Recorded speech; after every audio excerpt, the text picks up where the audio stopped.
Hello નમસ્તે, Radhe Radhe, welcome to our channel couple પાલનપુરવાલા.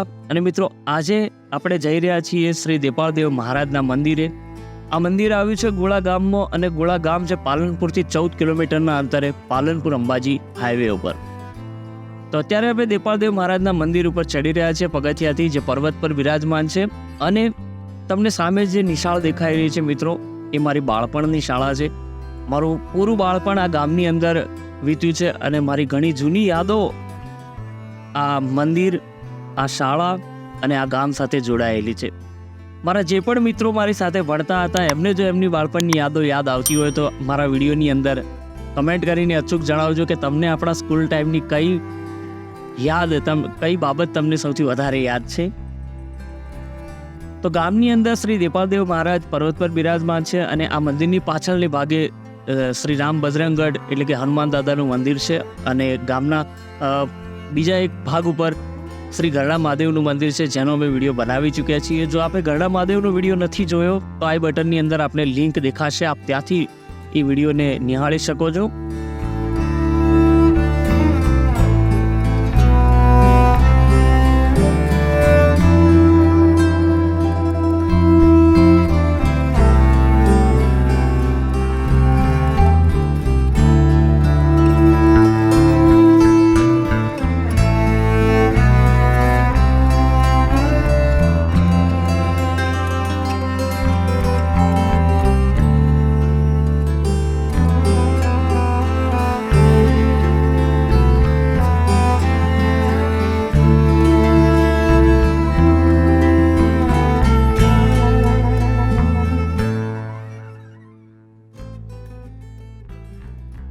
તો મિત્રો, થોડા એક પગથિયા ચડી અને આપણે હવે પહોંચી ગયા છીએ શ્રી દેપાળદેવના મંદિરે.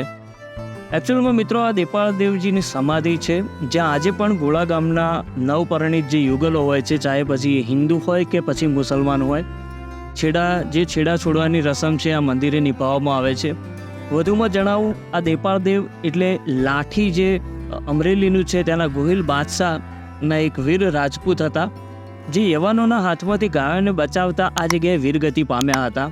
અને રાષ્ટ્રીય શાયર શ્રી ઝવેરચંદ મેઘાણી લિખિત સૌરાષ્ટ્રની રસધારનો જે ભાગ 3 છે મિત્રો, એની અંદર આ દેપાળદેવનો ઉલ્લેખ કરવામાં આવે છે.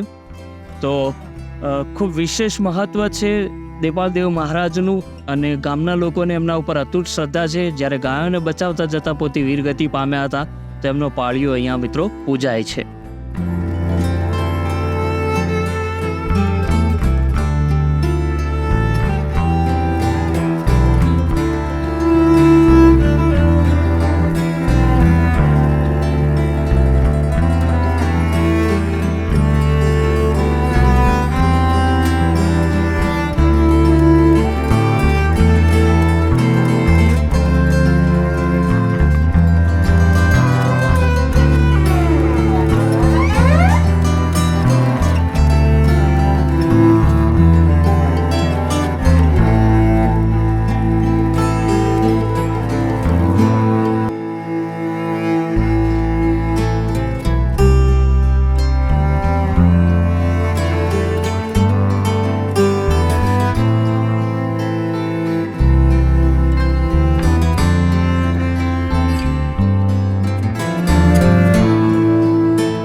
મિત્રો, દેપાળદેવ મહારાજ મંદિરના પાછળના ભાગે જ હનુમાનજીનું અતિ ભવ્ય મંદિર છે, અને એથી અતિ ભવ્ય એનો ઇતિહાસ છે. કારણ કે રાજસ્થાનના એક શિક્ષક રામચરણદાસજી આ ગામમાં આવી પહોંચે છે, અને એ સમયે આ જે ભાખરો આપણને દેખાઈ રહ્યો છે તેને લીઝ પર આપેલી હતી, અને એને તોડવાનું કામ ચાલી રહ્યું હતું.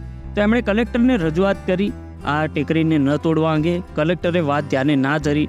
તેથી અમારી શાળાના શિક્ષક અને જેમના પ્રત્યે અમને ખૂબ જ માન છે એવા અમારા વ્યાયામ શિક્ષક શ્રી દિનેશભાઈ પટેલ પોતે આ મરણાત ઉપવાસ ઉપર ઉતરી ગયા, અને આખરે કલેક્ટરે એમની સામે નમવું પડ્યું. અને રામચરણદાસજીના હસ્તે, એટલે કે એમણે પોતે આ હનુમાનજીના મંદિરની ડિઝાઇન નક્કી કરી છે, અને આ મંદિરનું નિર્માણ કાર્ય શરૂ થાય છે.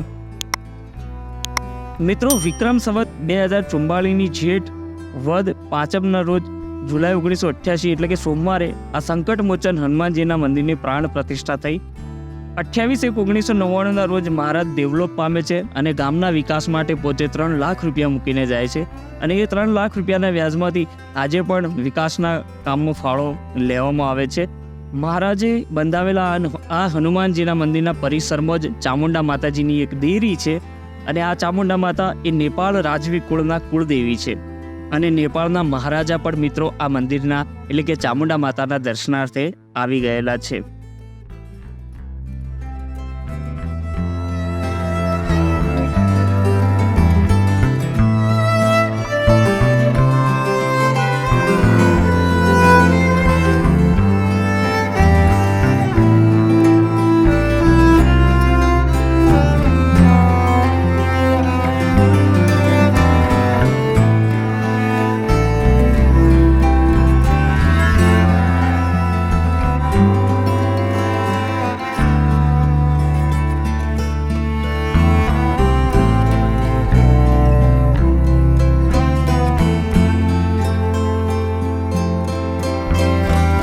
તો આશા છે કે આપને અમારો આ વિડીયો ખૂબ જ પસંદ આવ્યો છે. તો જો વિડીયો પસંદ આવ્યો હોય તો વિડીયોને લાઈક કરજો, શેર કરજો, અમારી ચેનલને સબસ્ક્રાઈબ કરજો. ફરીથી મળીશું એક નવા વિડીયો સાથે. ધન્યવાદ મિત્રો.